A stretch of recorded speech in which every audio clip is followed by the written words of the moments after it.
तो मैं हिंदुस्तान के सभी लोगों से ये जागरूक करना चाहता हूं, आप जगो, आपको जगना पड़ेगा।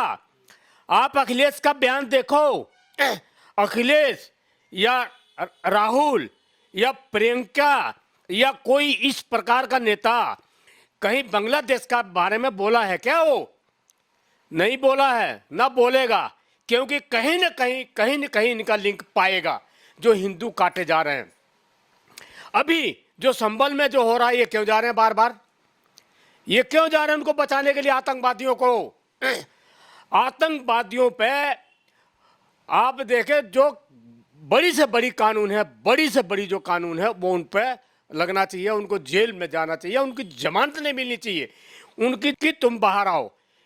इसलिए ये हमारी जनता की कमी थी, जो कुछ वोट जो इनको दिया गया, तो इसके सांस फूलने लगे कि हमारे को फिर से यूपी में हमारे को कहीं न कहीं हमें लोगों ने पसंद किया है। पसंद नहीं किया है, ये गलती किया है, इस गलती को सुधारो। इस गलती को सुधारना बहुत ज़रूरी है। संभल में ये हारने के वजह से ये दंगा कराया गया है, दंगा समाजवादी पार्टी ने कराया है। और मैं सभी जितने भी हमारी वीडियो सुन रहे हैं, मैं हर हिंदुस्तानी से ये अनुरोध करना चाहूँगा कि भाई इनके खिलाफ इकट्ठा होना, एकत्रित होना, जिस तरह से हो सकते हैं उस तरह से होना बहुत ज़रूरी है। ये संभल जाते हैं, तुम इनके गांव जाओ। नमस्कार दोस्तों, आप देख रहे हैं सनसनी रिपोर्टर। दोस्तों, मैं अभी मौजूद हूँ रोहनी सेक्टर 7 और हमारे साथ फिर जुड़ने जा रहे हैं आरपी सिंह जी। आरपी सिंह जी पहले भी कई बार हमारे चैनल के माध्यम से लोगों तक अपनी आवाज़ बुलंद करते रहे हैं। आज फिर हमारे साथ कुछ एक मुद्दा लेके आए हैं। मुद्दा क्या है, इनसे जुड़ते हैं और जानने की कोशिश करते हैं कि मुद्दा क्या है। सर, सबसे पहले तो हमारे चैनल पे स्वागत। जय श्री राम जी सर, क्या कहना चाहेंगे, क्या मुद्दा है? बटोगे तो कटोगे, एक रहोगे तो सेफ रहोगे। ये आंखें खोल के आप देखिए, आपके सामने सब कुछ नज़र आ रहा है। आपको बांग्लादेश में नज़र आ रहा है कि बांग्लादेश में हमारे हिंदू लोगों के साथ क्या हो रहा है, कितना अत्याचार हो रहा है। सभी ने, मैं सभी देशवासियों से, सभी भारत के निवासियों से, सभी से अनुरोध करना चाहूँगा कि आप किसी भी टीवी के माध्यम से आप जो भी बांग्लादेश में हो रहा उसको ज़रूर देखें। और उसी का दूसरा पहलू आप ये देखिए, संभल में क्या हो रहा, उसी के पहलू है और ये कराए जा रहे हैं। ये सीधा ये इसको कराया जा रहा है। कराने के लिए जो विपक्षी पार्टियां हैं, जो हर जगह हार का मुंह देखना पड़ रहा है, उन्होंने अपने सारे तंत्र खोल रखे हैं।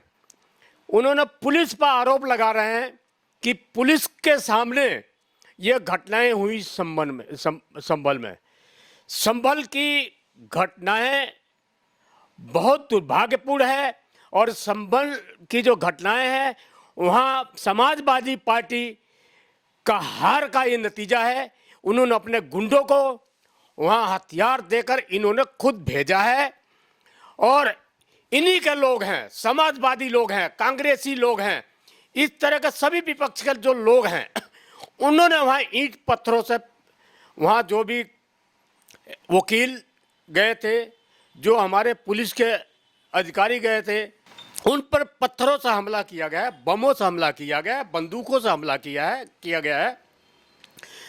आज उसमें देखेंगे कि उसमें विदेशी बंदूकों से, जो कि पाकिस्तान आया है, कि पाकिस्तान का उसमें गोली का निशान मिला है जो उसमें आया। तो मैं हिंदुस्तान के सभी लोगों से ये जागरूक करना चाहता हूँ, आप जगो, आपको जगना पड़ेगा।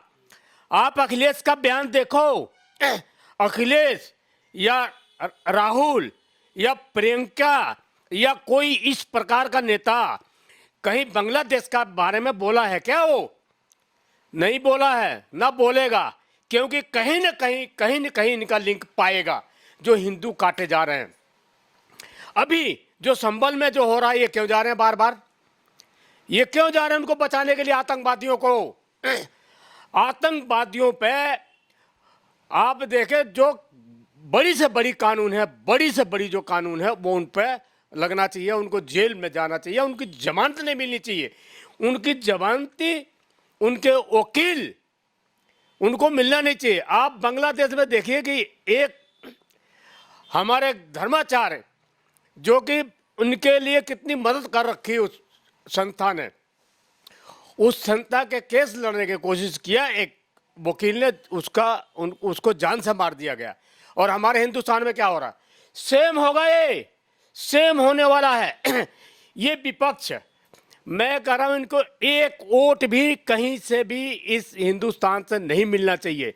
ये काटेंगे, ये काटने की राजनीति खेल रहे हैं, ये बांटने की राजनीति कर रहे हैं। वो लेकर घूमता है अपना संविधान।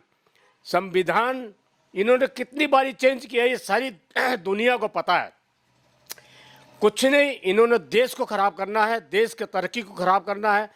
संभल में जाने का कारण इनका यही है कि यूपी आज तरक्की पे है, यूपी तरक्की कर रहा है, वहाँ गुंडा राज खत्म हो चुका है, क्योंकि जो गुंडा इनके थे, बहुत सारे गुंडे इनके मारे गए हैं।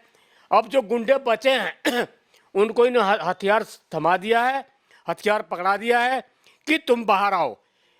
इसलिए ये हमारी जनता की कमी थी, जो कुछ वोट जो इनको दिया गया, तो इसके सांस फूलने लगे कि हमारे को फिर से यूपी में हमारे को कहीं न कहीं हमें लोगों ने पसंद किया है। पसंद नहीं किया है, ये गलती किया है, इस गलती को सुधारो। इस गलती को सुधारना बहुत ज़रूरी है। संभल में ये हारने के वजह से ये दंगा कराया गया है, दंगा समाजवादी पार्टी ने कराया है। और मैं सभी जितने भी हमारी वीडियो सुन रहे हैं, मैं हर हिंदुस्तानी से ये अनुरोध करना चाहूँगा कि भाई इनके खिलाफ इकट्ठा होना, एकत्रित होना, जिस तरह से हो सकते हैं उस तरह से होना बहुत ज़रूरी है। ये संभल जाते हैं, तुम इनके गांव जाओ, इनके गांव में जाकर इनकी विद्रोह करो। ये जहां मिले, जहां मिलता है इनको आप इनका काले झंडे दिखाओ, इनको जहां भी जाते हैं। ये मैं सभी लोगों से अनुरोध करना चाहता हूं, जहां भी ये विपक्षी पार्टी जाती हैं, इनको काला झंडा दिखाना बहुत जरूरी है। और इनका मुकाबला करने के लिए आपको सबको तैयार रहना पड़ेगा। वोट बिल्कुल ही मत देने के सोचो कि वोट बिल्कुल किसी भी विपक्ष पार्टी का नहीं देना है, जो देश का टुकड़े टुकड़े करने के लिए इनकी साजिश सदियों से आ रही है। गांधी जी ने कहा था एक चाटा खाओ, दूसरी गाल आगे करो। इसको हमारे देश को इन्होंने पहले ही हिजड़ा बनाने के लिए ये काम किया था। अरे ये जरूरत नहीं है, अगर कोई ईंट मारता है उसको पत्थर से जवाब दो, एक गोली चलाता है तो उसको 4 गोले चलाओ, वो जरूरी है। नहीं तो तुम्हें ये समझ रहे हैं कि हिंदू तो कटने के लिए है, हिंदू कटने के लिए नहीं है, काटने के लिए है। वो जो मुसलमान जो इस तरह से जो दंगा भड़का रहा है, वो हिंदू से बने हुए मुसलमान है, हिंदुओं से बने हुए मुसलमान है, जो कि जब हिंदुओं में जब तक इनकी ताकत नहीं थी काटने की, अब वो जब मुसलमानों के झुंड में गए हैं, उसके बाद तो हिंदुओं को काटने की ताकत आ गई है। इसलिए हिंदुओं को मैं जगा रहा हूँ, जगना बहुत ज़रूरी है, नहीं तो भयानक स्थिति आने वाली है। मैं सभी जगह से, सभी हिंदुस्तानियों से, सभी भारतवासियों से निवेदन करना चाहता हूँ कि भाई बटो नहीं, ये बांट रहे हैं तुम्हें। और जो भी उनकी पार्टियों के जो सहयोगी हैं, मैं उनसे भी ये अनुरोध करना चाहता हूँ, भाई हिंदू तो हो, इस देश को तो हो। तुम मर जाओगे, तुम्हारे बच्चे जेल नहीं पाएंगे, वो तो कटेंगे। आप इस बात को लेकर चलो, इस देश को बचाना है। देश बचेगा तो तुम्हारे बच्चे बचेंगे, नहीं तो कटेंगे। जय श्री राम।